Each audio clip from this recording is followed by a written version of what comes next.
when I started Skinny Me Tea, I was 22 years old at the time.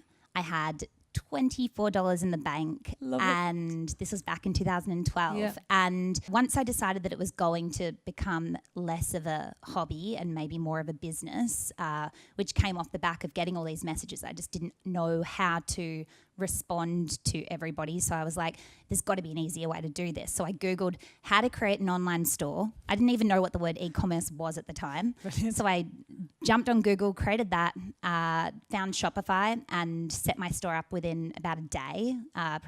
Took me about 8 hours in total. So how long then before, when you started mixing the teas in the office, to saying, I'm leaving my job, I'm leaving this, and I'm moving on to Skinny Tea?